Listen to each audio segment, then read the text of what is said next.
pemerintah sudah terlalu lama lepas tangan. Karenanya perlu sekali adanya affirmative action terhadap guru-guru honorer.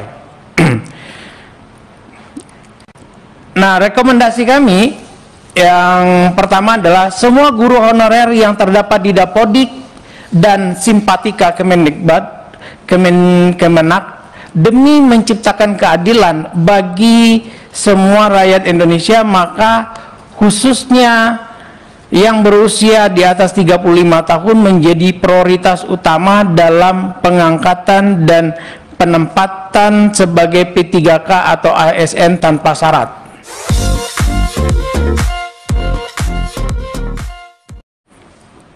Nah, ini yang menjadi problematik. Nah, karenanya kami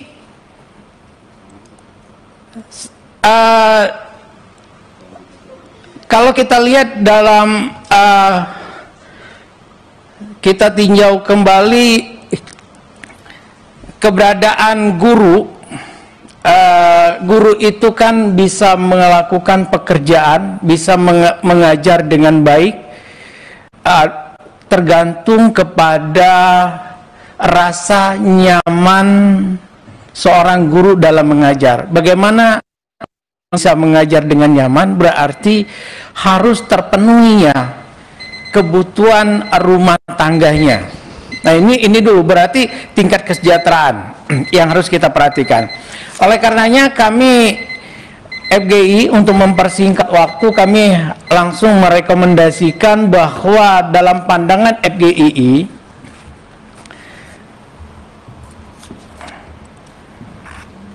silakan. Oke, sebentar Bu. Bahwa P3KI harus ada affirmative action terhadap guru-guru honorer. Kenapa? Karena menurut pandang kami kebijakan negara tentang pengaturan P3K dalam peraturan perundang-undangan ini hanya menjustifikasi hukum. Untuk itu, untuk menuntaskan permasalahan guru honorer akibat ketidakseriusan pemerintah mengelola pendidikan, perlu sekali bahwa keberadaan mereka itu diakomodir, langsung ditetapkan menjadi di ASN tanpa syarat. Ini perlu. Kenapa? Karena di beberapa negara juga kami melihat bahwa permasalahan guru itu adalah diatur oleh negara, tidak dibebankan oleh sekolah. Sekolah selalu berusaha menutupi kekurangan guru untuk melaksanakan kegiatan KBM-nya dengan merekrut guru-guru. Dan ini pemerintah sudah terlalu lama lepas tangan. Karenanya perlu sekali adanya affirmative action terhadap guru-guru honorer. Nah, rekomendasi kami yang pertama adalah semua guru honorer yang terdapat di Dapodik dan Simpatika Kemendikbud, Kemenak, demi menciptakan keadilan bagi semua rakyat Indonesia, maka khususnya yang berusia di atas 35 tahun menjadi prioritas utama dalam pengangkatan dan penempatan sebagai P3K atau ASN tanpa syarat. Kemudian, sebagaimana amanah Undang-Undang Dasar 45, maka setiap warga negara dapat turut aktif dalam sistem pemerintahan negara dan punya kesempatan sama untuk mengembangkan dan mengembangkan diri mencapai tingkat kesejahteraan yang mengangkat derajat sosial ekonomi guru untuk kesempatan untuk menjadi pegawai negeri sipil dengan tidak boleh ditutup untuk semua guru honorer dan guru honorer sebagai prioritas utama tanpa syarat. Untuk menjamin terselenggaranya proses KBM di sekolah dan di setiap daerah perlu dilakukan rekrutmen guru dengan ikatan dinas. Selanjutnya ditetapkan menjadi ASN yang bertugas di wilayah pengabdian masing-masing.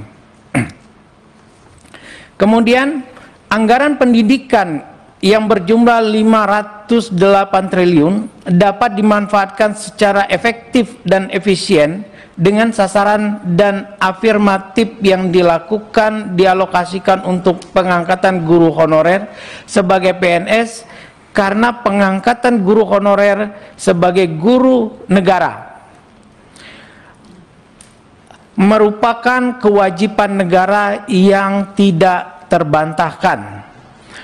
Untuk membantu dan mensejahterakan guru-guru di pedesaan dan di daerah 3T perlu mendapat perhatian dari pemerintah desa dengan menggunakan dana desa untuk alokasi peningkatan kesejahteraan guru-guru di pedesaan dan di daerah 3T.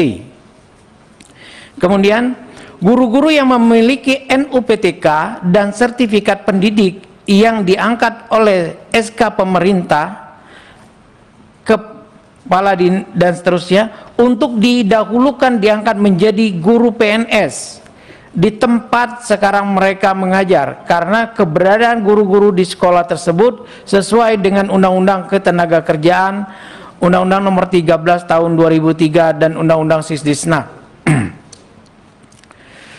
Guru-guru honorer yang memiliki masa kerja lebih dari 2 tahun untuk segera diterbitkan NUPTK-nya dan dipertimbangkan diangkat menjadi guru PNS di tempat sekarang mereka mengajar dan diikutkan proses sertifikasi pendidik. Kemudian memberikan penghargaan dengan merupakan peningkatan kesejahteraan guru dan keluarga sebagaimana ketentuan yang termaktub dalam Undang-Undang Guru dan Dosen secara adil dan sama tanpa membedakan status pengangkatan guru. Rekomendasi terakhir kami adalah untuk mengurangi kesenjangan penghasilan dan pemerataan guru secara nasional, memohon eksekutif dan legislatif segera untuk menggagas penerbitan standarisasi penghasilan guru secara nasional. Demikianlah rekomendasi dan hasil dari kajian kami sudah kami sampaikan kepada Dewan selengkapnya dalam bentuk hard copy dan soft copy. Terima kasih Bu, selamat siang. Terima kasih Mas Halim Sonredis. Ya. Selanjutnya kami berikan kesempatan kepada Forum Guru Tunanetra